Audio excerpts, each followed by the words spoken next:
Welcome to Down to Dunk. I'm your host, Andrew Schlecht. We're part of the Athletic Podcast Network. With me, as always, on Wednesdays is my good friend, Alex Speers. Alex, what's up? Hello. Hello, Alex. NBA Finals are going on still. The Celtics have been really, really good.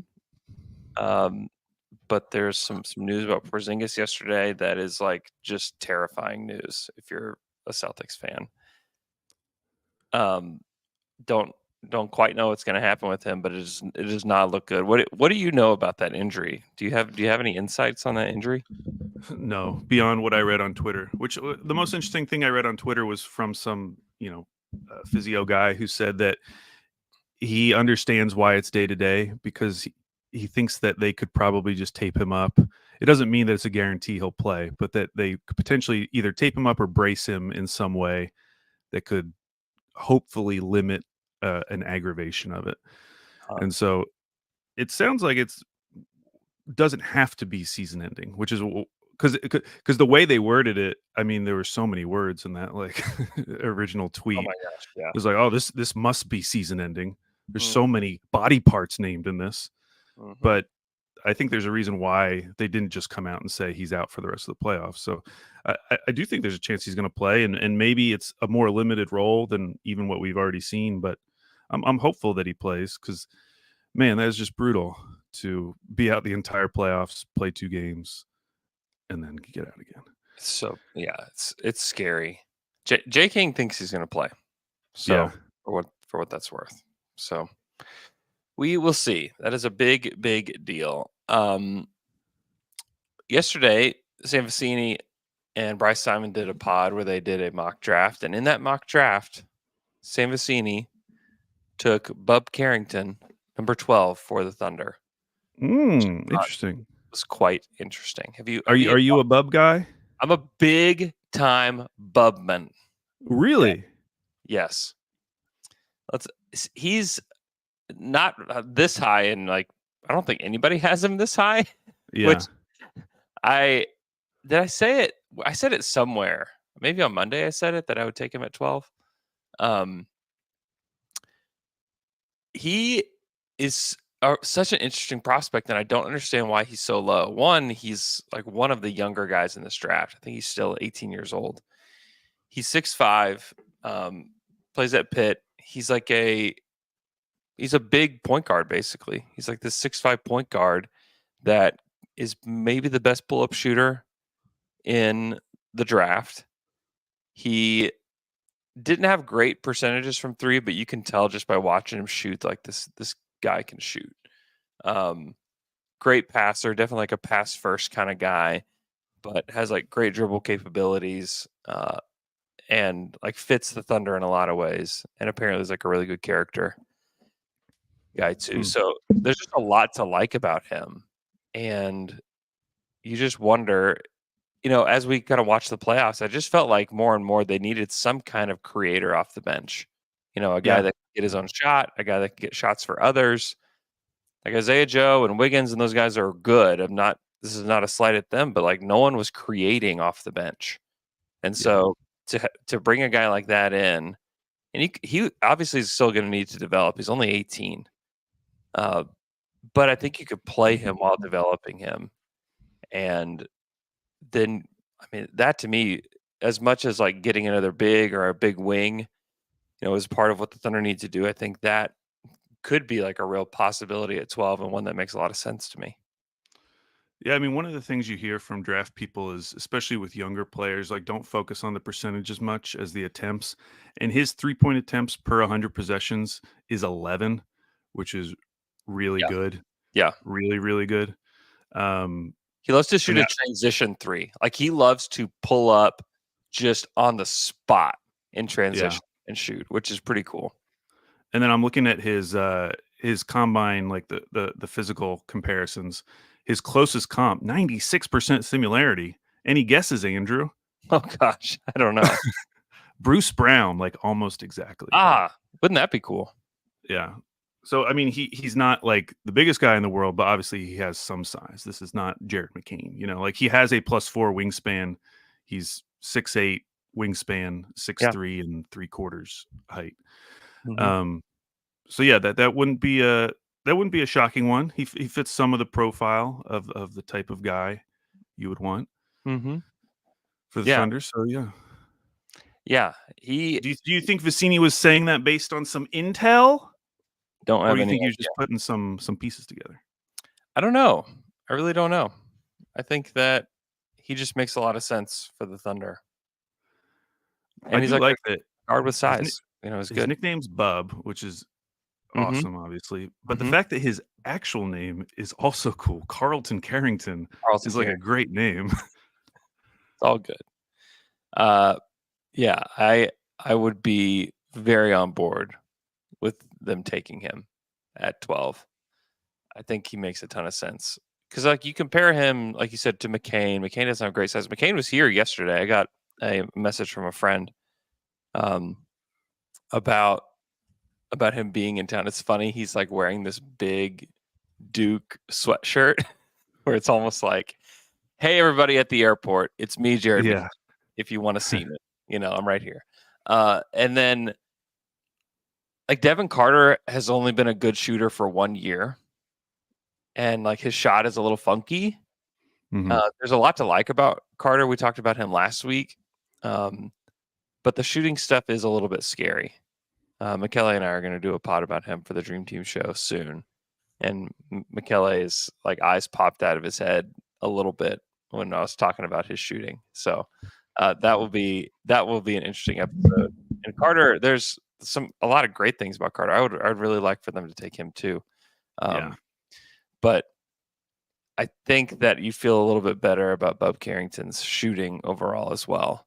And then like you go through everybody else, you know, Furphy and Collier and Jacoby Walter and even Tristan Da Silva, who I think is a good fit for the Thunder, but like the rebounding is really bad. Um, there's a lot to like about him. And so I'm Yeah, fully on board with Bub Carrington. one more thing about Bub. He is a solid rebounder. I mean, his Yeah. defensive rebound percentage was 16.8, which would put him well ahead of, like J-Dub and Aaron Wiggins and Lou Dort. Hmm. Um, so that's nice. I was going to mention De Silva's kind of the latest guy. Like last week, it was Jared McCain. In terms of guys who I like, but I just don't like for the Thunder at 12. De Hmm. Silva is the last version of that. I've been reading more about him. I just I don't totally buy that. So I was going through Presti's previous lottery picks, and I feel like the things that link them is they either have a elite skill, in the case of like Giddy with passing, Hmm. or they have elite physical measurements, or elite physical measurements. Yeah. Um, going back to the idea of the wingspan, and I'm just not convinced that he's like that level of shooter. Hmm. I see him getting comp to Cam a lot, Cam Johnson. And if you go back and look at Cam Johnson in his final year at UNC, like he shot, I think it was over 10 3-point attempts per 100 possessions, shooting 46% Yeah. on those attempts. Like he was an elite shooter. And same thing with like Trey Murphy. Trey Murphy shot like 43% on over 10 attempts per 100 possessions. And De Silva's like at 8 attempts per 100 possessions, shot like 39.5%. Hmm. Obviously, like a good shooter, but I Hmm. just worry like if he's not a knockdown shooter, like what else are you getting? Hmm. Because the way people describe him, it seems like he does a lot of things well, but like he's not hanging his hat on defense the way like Cason Wallace did, or hanging his hat on passing like Giddy. Hmm. Like, what is his other thing other than shooting? And I'm just not convinced that he's like that level of shooter. So Yeah. he's a guy who like I would understand later in the first round, and it feels like that's where most people originally had him. Hmm. But then as you get close to the draft, it's like, well, he is 6'9". Although if you look at his comparisons, like he is, the whole idea of this like big shooter is because we want to find someone who's bigger than J Dub to play the Hmm. four, kind of. He's like even though J Dub is so much shorter than him, I think J Dub was like 6'4.5" without shoes at the Yeah. combine. Hmm. He has like a 3-inch longer wingspan. He has a higher standing reach. So like I don't know that De Silva is necessarily that bigger four that we're really looking for Yeah. compared to J Dub. Yeah, I agree. I think if you get, I, I think the idea of like the next whoever like the 4 is, or whoever like takes the, if and when the Thunder change the starting lineup, like I think you want somebody in there that is going to impact the game physically, you know. And De Silva's just not going to be that guy, you know. Yeah. De Silva may end up being a small forward, like a wing in the league, rather than like a 4. I think that's totally possible with how slight he is, and then there's just like the non-rebounding stuff. But that's scary too, because then like no one's saying that he's like the most athletic guy out there. Yeah, I mean, these are all the reasons why I just don't. I'm not a huge. I like him. I understand why teams like him, but he's not like my favorite prospect, I would say. Yeah. Um, Um, so yeah, Jerry West just passed away. R.I.P. all that 86 years old. 86, man. The Yeah. logo obviously changed the NBA in so many ways as an executive, and then as a player. Yeah, that's sad. Man, I always think back to that the LeBron draft lottery where he was representing the Grizzlies. Grizzlies. Yeah. And what a position to be in where like I mean he didn't make that trade that ended up with that pick Uh. leaving. Uh. And to be at the point where like you've made it to that. I think back then they like revealed the final 3 at the end. To know you've made it that far and that you're one pick away from getting LeBron or having to give the pick up. Like there's just nothing ever going to be close to that. Like people talk about like the coin flips back in the day. Like I know like I think Hakeem was a coin flip, and I think there was another one with another guy later. But man, to have that type of a shot at LeBron and have to be on TV when you experience that, that, that was just so It brutal. so brutal. Yeah. Man. It would feel so crazy for your silhouette to be the logo of the NBA. I wonder how they decided to make him like the logo of the NBA. I mean, it's very cool. Like it's I know, obviously especially iconic. someone like Jerry West, who isn't like I mean, it's not like he has like a Charles Barkley type of personality where he Mhm. was like always out in public. Like he was a pretty like reserved guy, and Yeah. like his story is really interesting, and like his personality. So yeah, I'd be interested what he like thought of what he really thought of that. Yeah, that would have. I'm sure that there is like somewhere where his like unfiltered thoughts about the logo are. Yeah, I'm sure that stuff will start to surface today, but R.I.P. Jerry West. Man, that's kind of sad. Tanner Stack gives us a super chat and asks, would you prefer that OKC had won a championship in I think he means the 15-16 season with Durant still on the team, if it meant never acquiring SGA in the future? for the OKC and one. Well, yeah, you probably take that. I Yeah. mean, Dude, it would have felt so good in 2016 to like beat the Warriors and then go and win the NBA finals. well, and also like that would have been in retrospect an all-time playoff run to Yeah. beat a 73 win Warriors team and then to beat that Cavs team that Cavs team obviously was awesome. They Yeah. won the championship in 2016. Yeah. No doubt. Um, although did he say 2016 or 2016-17? Well, he says 2016-17, but that's like Durant was already gone in that season. Yeah.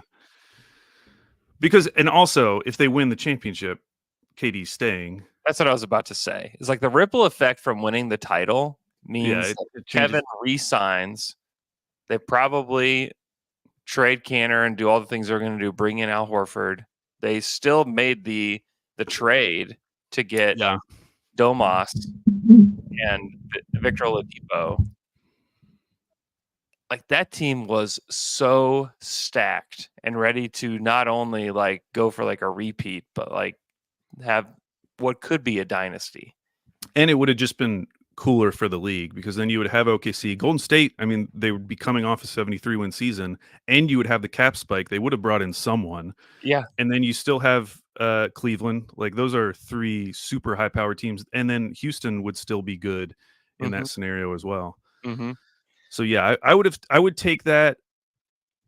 Honestly, I would take that even if you just told me KD was staying and they didn't win the championship, just because I think those next couple of years like really threw the Oh my gosh. NBA Yeah. off track, Oh, and it I would have ruined the league.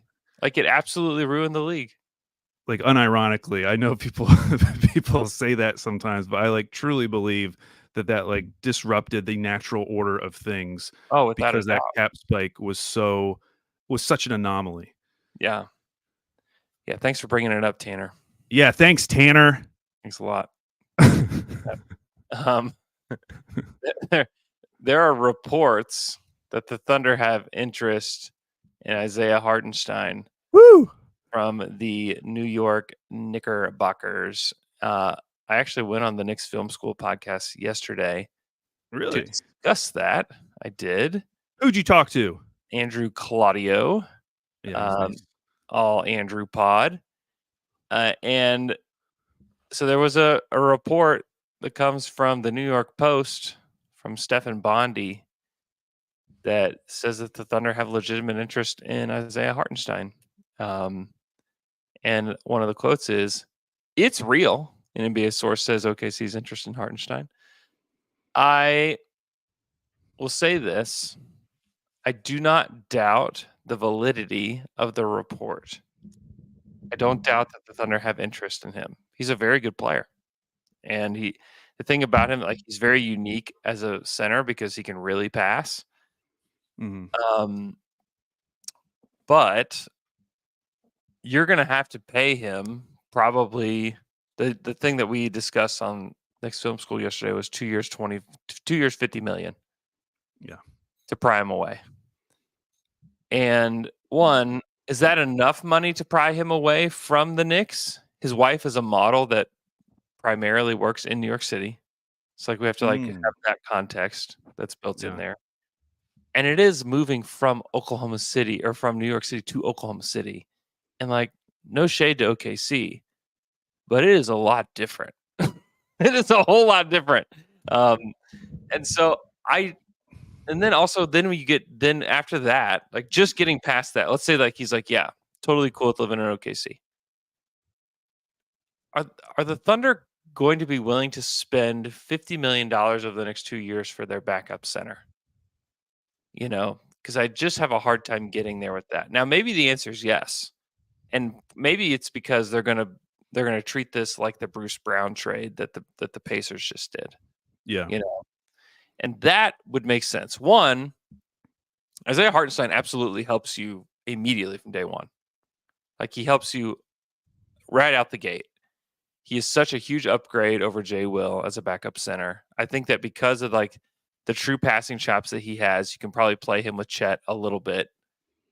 And then like if you play a Minnesota, if you play teams like that, like you can play super big. And I think that that is certainly very helpful and like that's going to fix the rebounding stuff quickly. Now it changes you fundamentally as a team and I don't know if the Thunder want to change all that much as a team. Um, but he helps you immediately. And then if the trade becomes available for a guy that you want, then like you can use Hardenstein, who's a valuable player that can help whoever he's being traded to. You have the draft picks. You have lots of young players that could be put into a deal. You know, it gives you options with that kind of contract. 25 million is like that's a substantial deal that could help get you somebody that's really good. So I think there are reasons to believe that it's true.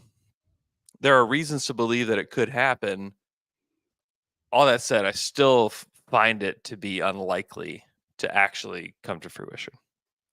Yeah, so first if I just look at it from like the conspiracy theory angle, I'm like, well, maybe he's just trying to pressure the Knicks to give him the full 4 years because they can give him 4 years, 72 million.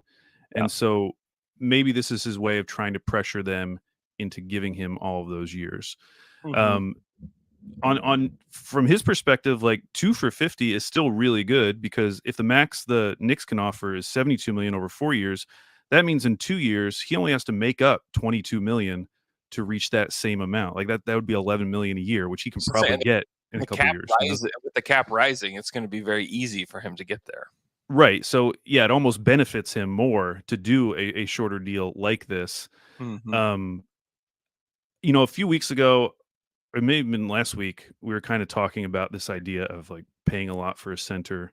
I think we were mainly talking about Jared Allen, but I might have mentioned Hartenstein too.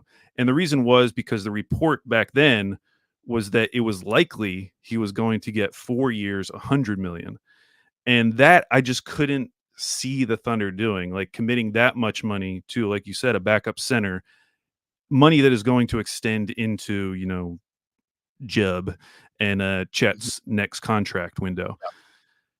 2 for 50 though is a lot different because now it almost becomes like you said, like this Bruce Brown thing, kind of this like luxury player where like, yeah, you don't need a $25 million backup center for sure. But if you feel good about the rest of your roster and feel like this is the biggest missing piece, well then yeah, it does start to make a little bit more sense. So I don't know. I mean, it would still surprise me, which I think it would still surprise you as well. The thing I would push back on is I see a lot of people saying like, "Well, no one knows what Presti's ever doing. They keep it all under wraps." One, that's not true. There are definitely draft picks that we knew weeks before, Poco being the obvious one. But the other thing is that like this is kind of uncharted territory. Like Mm. when else have we been talking about OKC having the space and it actually making sense for them to chase a $20 million a year plus free agent? Like that just doesn't happen. And I think that it might be a little bit easier to keep your draft pick interests under wraps than it Mhm. would be to keep your free agent interests under wraps. Because at some level, you have to find out from the agent, is this even within the realm of possibility? Would your client ever have interest coming here? Yeah. And so I just think it's a little bit harder to keep that stuff under wraps. I'm not saying that this isn't made up. Maybe it is made up, but I just don't buy the idea that like everything OKC does is always going to be silent, completely under wraps. You're never going to hear about it. Mhm. This is different. This is a free agency. This isn't the draft. So I'm inclined, like you are, to believe it a little bit. Although you reread the article and really the only quote that like really gets you is the "it's real," It's because the real. the quote about the 2 years 50 million, that says a league source speculated. So Yeah. like that isn't someone. So I I don't again, I don't know how much to believe it, but I do think it would potentially make sense on that type of deal. And the other thing I like about him in comparison to someone like Jared Allen, Mhm. it feels to a lot of people that Hartenstein is a starting center in this league. He's really never been that. That's not really been his role. The only reason he started for the Knicks was because Mitchell Robinson went out. Before Mhm. Mitchell Robinson went out, he was playing 17, 18 minutes a night, which is what he had played his entire career. You go Mhm. back through his career, he was never averaging over 20 minutes per game. So it's someone that is used to playing in a backup role. It would not be a major shift for him to come to OKC and start getting 20 minutes a night, even though he'd be making a lot more money. So Mhm. whereas like if you did trade for Jared Allen, like that's a player who's been an all-star, used to being a starter, you're really going to bring Jared Allen off the bench for 20 minutes a night? Like that never made sense to me. Hartenstein is someone who that would actually fall right in line with the rest of his career. That's like what he's been. It feels different now because he was so good in that role once Mitchell Robinson went out. But if they brought him back, if the Knicks brought him back, guess what? He's probably coming off the bench next year too. Like they really like Mitchell Robinson. Mitchell Mhm. Robinson's been an incredible offensive rebounder for their team and kind of like defined their identity early in the season. So if Mitchell Robinson's healthy, I don't know that they're necessarily going to send him to the bench because Hartenstein had this nice run to the end of the season. So yeah, for those reasons, I think it could potentially make some sense. It would be a luxury item, paying a backup center 25 million a year, but he would Mhm. definitely help. Mhm. Yeah, I mean, yeah, he definitely would help. I still have a hard time getting there. Just like spending that kind of money. One, he would be their best free agent they've ever gotten. Oh, Like, by far, and so by leaps and bounds. I still I still have trouble getting to the fact that they could actually get him. Actually, shout out to Isaiah Joe. Isaiah Joe might challenge Hartenstein long term. We'll Yeah, see. but good, like with everybody knowing that they're good. Yeah. You know, like obviously Isaiah Joe, like if the Thunder got Isaiah Joe and knew that they were getting this guy, Yeah. like, yeah, of course. I don't even think they knew. They didn't know that they were getting this guy. He's obviously a very good player. One, I just have a hard time getting there with that they could actually get somebody. Two, I just don't know that they want a center that doesn't shoot threes. Like, are they willing to spend that kind of money on a guy who's not spend that much money on a guy who doesn't fit perfectly into the way that they want to play? And so I don't know. I just have questions about it. If it ended up happening, I I personally think it could vault the Thunder into to being one of the best, if not the best, defenses in the NBA. Because if you have 48 minutes of Chet or Isaiah Hartenstein at center, like, man, like the paint is locked down for 48 minutes, and Yeah. you have great rim protection. That's something that I do think the Thunder need is like a second rim protector. And he obviously would be a incredible version of that. So there's a lot to like. There's a lot of questions I have about it. I think it's probably like 80-20 not going to happen, but Yeah, he's so interesting. So he's not young, he's 26, yeah, but he's a young 26. He has only played in 322 NBA games. yeah. And really that was just the last 3 years when he started getting regular minutes. Mm-hmm. He's only started 61 games in his career. 49 of them were this season. Mm-hmm. Now, Andrew, 2 years ago or 3 years ago, did go 14 to 30 from three. Hey, 47%. What do you think about that? that is cool. That is very cool. Yeah, I mean, honestly, I would be excited if they signed any free agent to that amount of money, because Yeah. we Well, just have never seen it. And it's also almost a way to like keep your cap space alive, kind of thing. Like we talked about, how you can use that to trade it, So I just think like there are like similar to like trading for Gordon Hayward. There are interesting things about it outside of just the player. There are like interesting tactical ways that you could use this a deal with Hartenstein. So I don't think it's going to happen, but I think that it's fun to think about, and then two, I do think because of his really good passing and the defense and his size too, like there's just a lot of interest. There's a lot of interesting things there. So, And okay. of course, they could draft Zach Edey, and then he could be mentored by Hartenstein. And then when Hartenstein leaves in 2 years, you have Edey coming in. That would be, you would love that. One thing people talk about a lot is like, is Chet 4 or a 5? Well, the question no one is asking is Chet a 3? That's a great point. That's such a good point. Because Edey, Hartenstein, Chet. Wow. Good luck, huh? Good luck, league. Who's scoring on that? All they have to do is spread out their arms. They would definitely do a photo where they're doing that. We'd have it right up here in Down to Dunk Studios. Just that'd be cool. The Edey, Hartenstein, Chet trio. Maybe they're just gonna zag on themselves, Oh, did I do that? I think he must have given a thumbs up.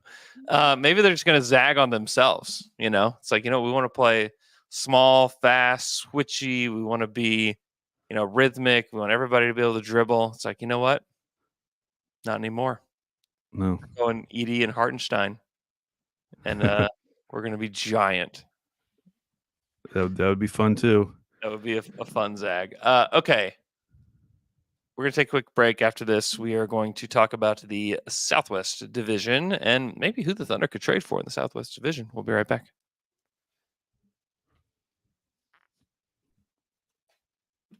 And we're back after that quick break. Al, let's break down some Southwest Division players and who they could trade for and if they make any sense at all. Now, to be clear, Andrew, we haven't done the Pacific Division yet, which is earlier on our list, but I do think we should do the Southwest Division because it's shorter. Mm-hmm. So I am going to do the Southwest Division. Mm-hmm. But we have to come back and do the Pacific. Yeah. A few notes. I saw someone saying, if you're trading for someone like, I think it was marketing, you have to take into account on impact that the fact that you might have to give up J-Dub. All of these trades, me and Andrew are making with the idea that you are not having to give up Shea, Chet, or J-Dub. Mm-hmm. And that might factor into whether the targets are actually realistic or not. Mm-hmm. Because if you would have to give up one of those guys, we're probably going to put the realistic down near 1. Yeah. Okay, so we're doing the Southwest Division: Dallas, New Orleans, Memphis, San Antonio, and Houston, which I couldn't really come up with anyone for Houston. Mm-hmm. I started to do Jayshawn Tate, Yeah. but as I got into it more, I don't know. I mean, You kind of we feel can like talk why? about. Like if he was like 6'7", then we could like have a conversation. But yeah. Yeah, and I just felt like for someone that couldn't crack the Rockets lineup like rotation in a consistent way, like his minutes dropped significantly. He only averaged 16 minutes a game. Mm-hmm. Does he really fit my rule of who you're going to bring this guy in and you're basically know they're going to be part of like an 8-man rotation? I didn't Yeah. know that I could positively say that for Jayshawn Tate because he doesn't really shoot the ball. He only took 1.2 threes per game, shot under 30%. So, Mm-hmm. and then But they just don't have very many thundery guys. yeah, and also a lot of them are just they're really young guys and that they would want to keep. Like why are they really trading Jabari Smith Jr.? Like They're not. yeah. So like yeah, you can talk about Aaron Holiday, Jeff Green if you'd like, but again, I don't know if they're definitely cracking an 8-man rotation. Aaron Holiday's a free agent too. Yeah, he is. Okay, so here we go. We're starting off with a Thunder villain, newly minted this season, Derek Jones Jr., Mm-hmm. master of the fadeaway, the mid-range fadeaway. He's an unrestricted free agent. He has not been that player in subsequent series. Yeah. Which is a bummer. But man, I didn't realize he was 6'5". Yeah. You could have told me he was 6'10", and I would have been like, oh yeah, that makes sense. He's 6'5". How is that possible? Yep. So as a reminder, Andrew's going to rank all these players in 4 categories: fit on the basketball court, impact. If you added them to the team, how much would it really potentially swing like a playoff run? Contract, and then how realistic is it? Mm-hmm. Trying to be more objective with the first 2, you can be more subjective with the last 2. So Mm-hmm. where would you rank Derek Jones Jr.'s fit? Derek Jones Jr.'s fit. I think his fit is probably like a 2 or a 3. Okay. I'll Like bump him up to a 3 I for you. don't think the thing about him probably I'll just say it 2. He's much more of a standstill shooter. Like wait for the ball to come and hit his hands kind of Yeah. guy. It's fine. And that works great for the Mavericks. But that's not the way the Thunder function. Like they don't really have like who are the standstill shooters that they have? Like Jay Will is probably like one of the only like standstill guys, but he does more than that too as an offensive player. He can make simple passing reads. Like there's just not a lot there offensively. He's a crazy jumper where he's obviously a lob threat, but the Thunder don't throw lobs very well. So Yeah. I like him as a player. If the Thunder just picked him up, like if they were the ones that got him on a minimum, I think he would help them. But on what he's going to demand on his next deal, I just don't think so. So I don't think he really fits like the Thunder mold of like Yeah, this and we want in a wing. he's in terms of defensive rebounding, he's a worse defensive rebounder than J-Dub. Yeah. His defensive rebound percentage was 10.3%. He only took 6.4 3-point attempts per 100 possessions, which Mm-hmm. is pretty low as well. This was kind of one of the first seasons where he shot decently, but still, like he shot 35% from 3. This is from cleaning the glass, 34% from the corner, which is why they left him open. Okay, so what would you think his impact would be on the team? Probably. I mean, the thing is, like, I think he's probably playing over Aaron Wiggins. The question for me is like, how much better is he on the Thunder and for the Thunder than Aaron Wiggins? Yeah. And I think it is a better impact, but I don't think it's like he's such a huge upgrade that they become such a better team. So I think I might have it as a 2 there as well. I think the thing about players like this is like he is maximizing who he can be with Dallas because he's playing with Luka and Kyrie, who Yeah. demand so much attention. He's good with cuts, as is Wiggins. Like if Wiggins was on the Mavs, I think like he would have. I mean, he would be really good for them too. You Yeah, know, he'd be incredible. hitting threes because he can, and he also knows how and when to cut and things like that. So like some of this is like, who is he replacing? What does that role look like? And how much better is he than the player that he's replacing? And I just don't think he's that much better than Aaron Wiggins. I think he's better than Aaron Wiggins. I think he'd be an upgrade, but I think like it's pretty marginal in my eyes. What about his contract? He's unrestricted free agent. No idea what he's going to get. He was not on a big deal at all this year. I'm Because guessing of maybe he'd get like a mid-level potential. That would be like the most. maybe more, just because like playoff runs are amplified, and the fact that he's a starter on a playoff team, you know, he could get 17, 18 million. I don't know. I don't think it's a great deal. Oof. I Yeah. mean, I mean, honestly, like Isaiah Hartenstein is going to get 17 or 18 million or more, you know? Yeah. And so I think people could say like an athletic wing like that, who's still in his 20s, like, yeah, let's do it. So I could see his contract being, if it's like 4 or 5 years. I'm not saying that it's going to be like some crazy awful deal, but it's one that I don't think the Thunder could afford to do. Yeah. So the mid-level for next year is around 13. It starts at 13. That would be very reasonable. Yeah. Very, very reasonable. Okay, so what would you give his potential contract? Probably like a 3. And then how realistic is it, Andrew? I think it's a 1. Like I just don't think it's realistic at all. Let's move on to the next guy. Another guy we saw in the playoffs. Mm-hmm. Big Jonas Valanciunas. You say you want a rebounder. You say you want a center. Here you go. Unrestricted. 6'11", 265. We can probably do him quick. What is his fit, Andrew? That's a 1. And what about his impact? Big science. I mean, if he came in and if they signed him, Yeah, that would mean that they believe that he is going to. You don't sign Jonas Valanciunas and not play him. right. So He's not. You're not bringing him to be a mentor. No. He's not the second coming of Mike Muscala. I think that he would have like a 3-level impact because he would come in and play, and he's a good player. You know, Wow. I think Okay. he's a good player, and he would definitely impact second units for sure, and help with the rebounding stuff for sure. What do you think how his contract would look? I think he made about 16 per year in his last deal. Yeah, I can see it down to the mid-level. Yeah, he's an unrestricted free agent, He's just kind of a dinosaur in a lot of ways, you know. which are cool.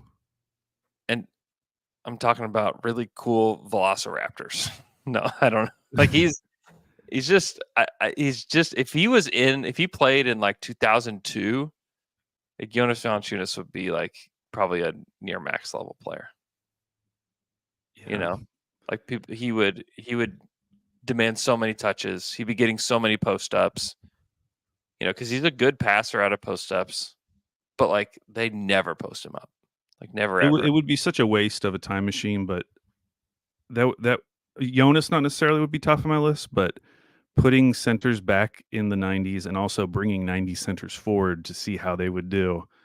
It would be up there. If I got to do a lot with my time machine, I would eventually get to that. Definitely. I would definitely love to give Jonas a chance to play in like the late 90s, and then would love to see what Patrick Ewing would do in Well, you would have to bring Shaq back, especially bring young Shaq. Bring young Orlando Shaq. would wreck shop. It would be so awesome. He would change the NBA. Everybody would be like, "What do we do?" Can you imagine poor Chet, having to go up against Orlando Shaq? Oh my gosh. He would demolish everybody. There's like no one like him. Yeah, I'm trying to think who would like be best equipped to handle young Shaq. I mean, there was nobody then. No. I don't think there's anybody right now that's like ready to handle, like, who's like the strongest, biggest center right now that like plays with good force. Yeah. I mean, I can't, like, my mind can't even think of like a good name right now. Bam maybe, but like Bam is so small compared to Shaq. Yeah. Like Bam's like 6'9", 6'10". Like I just don't, like, Bam is definitely strong enough to. I just am having just like daydreams of Shaq just destroying Rudy Gobert just on so many pickups. Steven Adams probably, if he's healthy, is probably like the one. Yeah, he's big enough to deal with Shaq. Yeah, I would love to see Shaq against like Gobert and Jokic too. Yeah. That would be unbelievable. It would definitely. I mean, he changed the way that the league played for a long time. He would definitely do that. Okay, we're taking way too much time. Jonas contract. It's bad, whatever it is. I don't care. Okay. Two. And how realistic is it? One. I'll answer for you. Yeah. Okay. Next up, though, Larry Nance Jr., 6'8", 245. What about his fit? I think he fits really well. I think he's like a 4 because he'll take some threes. He is a good passer. He is definitely a backup. He's almost like just like a better Jay Will in a lot of ways. Yeah, he doesn't take a ton of threes, but he did shoot 43% on threes this year. The best season. 42% from the corner, 43% above the break. Really impressive. Yeah. What about his potential impact? I think he's good enough to say like he would make the backup center minutes not as bad in the playoffs. So like probably like a 3 impact. And then his contract, he's expiring $11.2 million. Yeah, I can't imagine that he would get all that much more than that. And so I think it's like his contract would be like a 3 or a 4. Like it's not going to hurt you. Right. And then how realistic is it? Now, the Pelicans, they have a lot of money coming up. They're eventually going to have to extend Trey Murphy. They're going to probably trade Brandon Ingram, but they're probably going to try to trade him for another piece. Yeah. So they might be looking to shed a little money. Yeah, maybe like a 2 or a 3. I just don't find it to be all that realistic. Okay. Next up, Andrew. Now, this is debatable whether he would definitely come in and be a part of an 8-man rotation. Najee Marshall, 6'7", 220, unrestricted free agent. Yeah. Got a great wingspan, over 7 feet. That's cool. Yeah. He does shoot it, but actually he shot it very well this season. 41% from 3. He doesn't take a lot. Takes 5.9 threes per 100 possessions.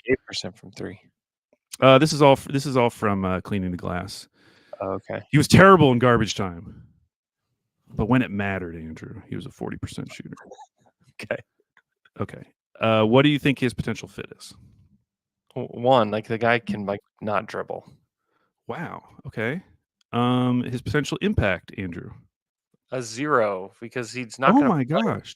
Play for this. You can't choose 0. His contract, unrestricted free agent. I mean, it's gonna be probably like a 3. Like he's not gonna make that much money. Okay. And how realistic? A 1. Like I don't know. What are we doing here? Okay, fine. Sorry. Next one, Marcus Smart, 6'3", 220. You know Marcus Smart. Oh man. He used to be a guy we would talk about a lot. Yeah. Hey, if he was your sixth man coming off the bench, think about that in the playoffs. Yeah. That'd be something. Yeah. Okay, what would you have his fit as? Of 2. Like what do we need Marcus Smart for? Like we have Dort and Casey Wallace. We have younger, less expensive versions of Marcus Smart on the team. Yes. Okay. He's also But like very like he would be personality wise disruptive. heart and soul of the team. Heart and soul that we traded and got so much better. And we have so much more of a sure footing. No. Like I just Wow. no. Just So no. just for everyone listening, in case you don't know, Andrew went to Oklahoma State. So this is cowboy on cowboy violence right now. Loyal and true. He's a one and done. Wow. Whatever. So still counts. That's why I'm such a big Trae Young fan. Why I talk about Trae all the time. What do you think his potential impact would be? Probably like a 3. Like I mean, he'd come off the bench and he'd be the best player off the bench. Like if they decided to trade for him, he would be the best. His contract lines up pretty well. $20 million next year, $21.3 million, and that's it. So just these next 2 years. I mean, it's similar to like you could like view it as like a balloon payment, like the Hartenstein deal, right? You know, and he's the trade piece. So I think his contract's like a 3. I think it's fine. And then how realistic? 1. I just don't see like the need there. Like he's like a worse shooting Dort. Like he's a career 32% from 3. And like Dort, though, he will get them up. He will. I mean, he took 7 per game, shot 31%. Like you think you're frustrated with Dort sometimes. You think you are, but this dude will not only like he will. If you're looking for somebody to take shots away from J-Dub, bring in Marcus Smart because he will absolutely do it. He took shots away from the Jays for years that people were frustrated about. So yeah, he's also an awful rebounder, like worse than Dort, worse than J-Dub. Yeah, his defensive rebounding percentage is 8.9 this past season. Yeah, how many? Okay, times fine. How many times have you heard the phrase this season? Man, the Celtics miss Marcus Smart. Not a lot. That is the first time that I've heard it, and it was you saying it right then. You saying it hypothetically. Okay, we have 3 players left. I have like maybe 5 minutes. Next one, Santi Aldama. Now we know Santi was. Oh yeah, Marcus played 2 years. Did he play 2 years at OSU? Why did I? Oh yeah, he did. Remember, he was going to come out, or like people thought he was going to come out, and then he went. Why did I forget that? Seems like you're not as big of a fan as we all thought. That must be the case. I can't believe that I forgot that. Who's your favorite? I'm just keep derailing it. Who's your favorite Cowboy of all time? Basketball player of all time? Yeah. I did love Tony Allen. Oh, okay. Yeah, that's a good one. John Lucas III. Yeah, who was the guy? Was his name Mario? Mario Bogan. Yeah, I remember Mario Bogan. I did really like Mario Bogan. Yeah. Hated David Mons, by the way. Hated David Mons. If you're out there listening, David Mons, I'm still just vomiting to whatever minutes you're getting. Lordy. Okay, Santi Aldama. We know the Thunder wanted him in that draft. The Memphis traded into the first round to get him. 6'11", 224. He's got 3.9. He's actually eligible for an extension this summer. They don't have to give it to him. Next summer, he would be a restricted free agent. So he's making 3.9 next year, no matter what. What do you think about his fit? Say it again. I was lost in like OSU thoughts. I was just saying that he's eligible for an extension this summer, but will make 3.9 million regardless this coming year. If he doesn't get extended, he'll be a restricted free agent next summer. But my question is, who are you talking about? I am talking about Santi Aldama. Okay, Santi. I love Santi Aldama. Woo. I Okay. love him for specifically for this team. I think he's like a 4 for Okay. this. What do you think about his potential impact? That I don't know. I don't like how much meaningful basketball has Santi Aldama played with the Grizzlies. Yeah, I mean this year was tough just because they didn't really have a point guard, and so he Yeah. he definitely had a down year. But Yeah. I don't know who didn't have a down year. Yeah. Maybe Gigi Jackson, Vince Williams. Those are the two guys that seem to do well. Yeah, he's not a good shooter. Not yet. He's kind of a fake shooter a little bit. But here's the thing, though. He takes, per 100 possessions, 9.2 threes. So, like, he is a willing shooter. He's a willing. Like 9.2 is good for a big man. That's the same as, like, I'm looking on my list. Trey Lyles takes that amount of threes. It's a little bit less than, like, Royce O'Neal and Kevin Huerter. So he like takes a good amount of threes. Yes, he hasn't shot well yet, but he's like 62% from the free throw line. Okay. So what are you putting? Are the worst free throw shooter outside of Kenrich. Yes, but Chip. What do you think his impact would be? Chip fixes everything. Impact like a 2. He's like a bench big. Okay, his contract. I already spelled it out. Yeah, I mean it's like a 4. It's like it's pretty good. Yeah, especially. I mean, yeah, they wouldn't extend him in this scenario. So you're getting a guy who's going to go under restricted free agency, but who cares? Yeah. And how realistic is this? I would say that Memphis would probably just rather just hang on to him, so it's probably like a 2. Perhaps. They have some money issues coming up as well, and it depends on what they do in the draft too. Like if they draft a big in this draft, like maybe they would be willing to move him.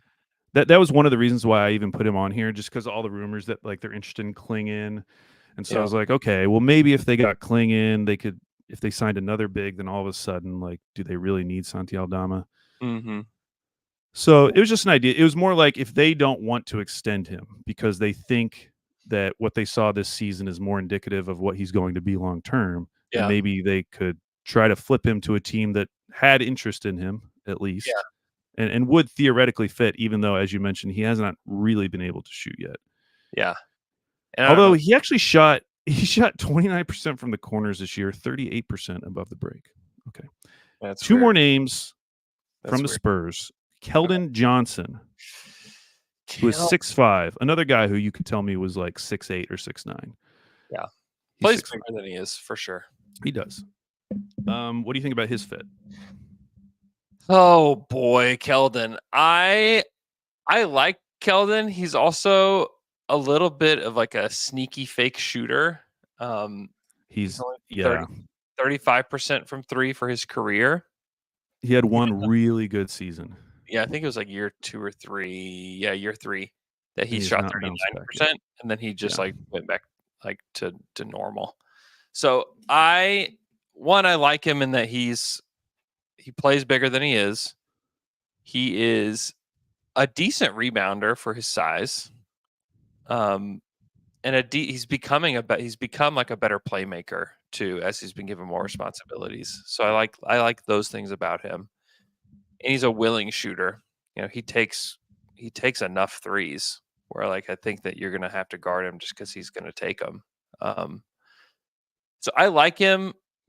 I think the fit is not seamless just because of his size. Like I think you could slide him in. Like if he was the one that if the Thunder did end up moving on from Giddey, and let's say they traded him to San Antonio, and like let's say like he was the one they took back, like I think you could start him, you know, with this group, and like you just kind of fly up and down the court, you know, with that group. So I don't hate the idea of it, but I don't think the fit's great. I think it's like a 3 probably. And his potential impact? If he was on this team, he would impact the team.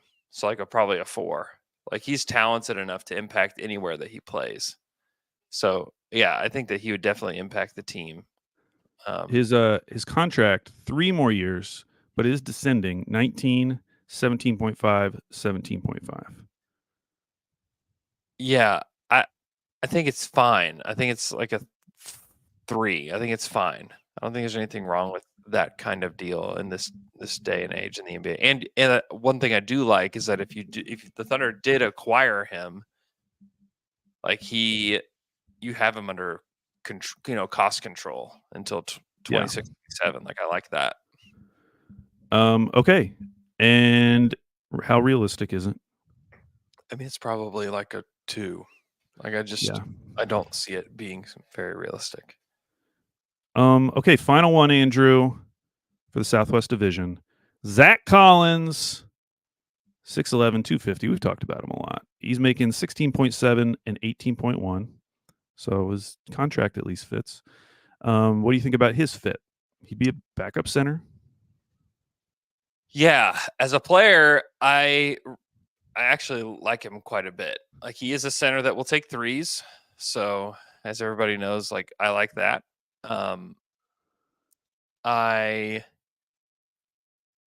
He's not that he's been like great, but he will take them. I think defensively, he is like a nice upgrade over Jay Will. A lot of it is just he's a little bit bigger than Jay Will is. He's a decent rebounder. He's a pretty good passer, actually. Yeah. Big red flag. I talked to him when the Spurs were in town, and he called Jokic, which was just a giant red flag for me. That's like interesting. Like, what are we doing here? But I think the fit's probably like a 4. Like if you're looking for a backup center, like health is like really the only thing that I think would be like the biggest thing for him. But now, would you rather pay Zach Collins 2 years, like 35 million, or Isaiah Hartenstein 2 years, 50 million? I think I would rather have Hartenstein. Okay. What do you think about Zach Collins' potential impact? It's like a 3. Like I think he'd help, certainly.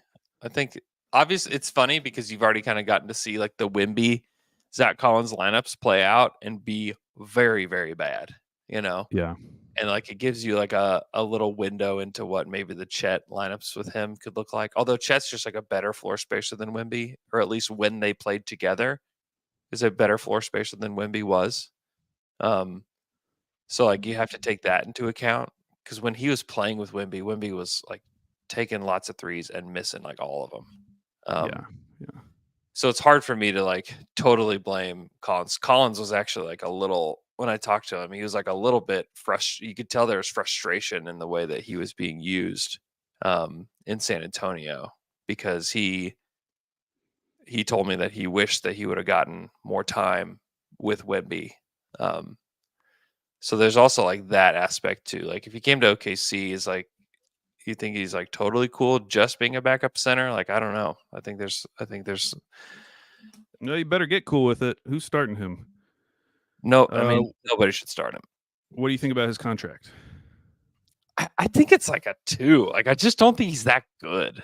And I think He's like not. that is like the more you look at that deal, it's you just I kind of just think to myself like why? Yeah, it's a bad deal. I mean, it's not the worst that? for the Thunder, though. I mean, it only goes 2 years, and it's I know, but it's Dort level. Yeah, but to me, it's just like why? I'm thinking like, why did San Antonio do that?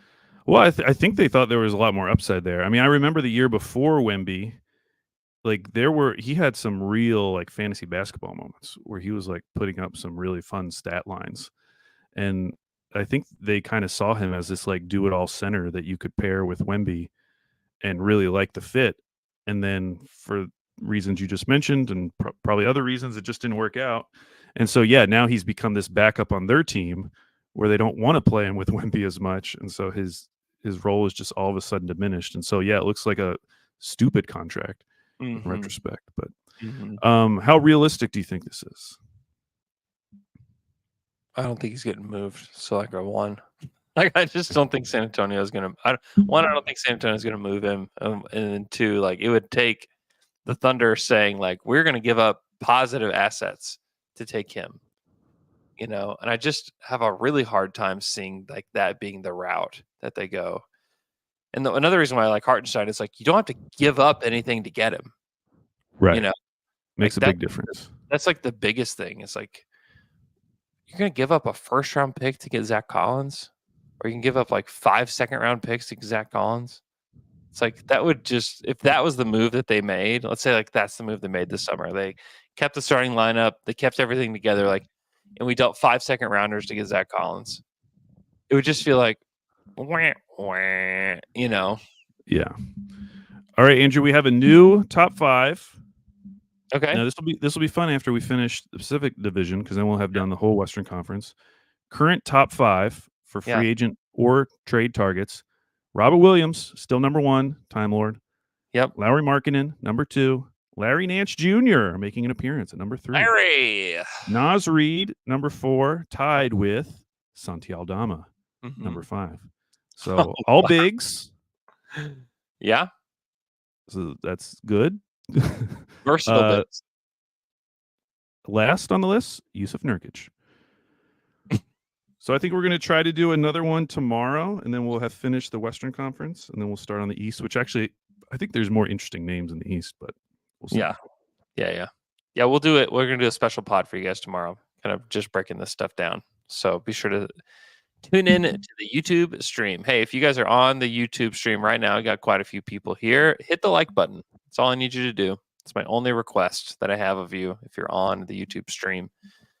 Please do that. Hope you guys are having an awesome day. Enjoy the NBA Finals game tonight. I will be hosting with Jay King and Tim Cato tonight for the Athletic NBA show. So if you want a good recap from 2 guys that know their teams best, please subscribe and tune into the Athletic NBA show.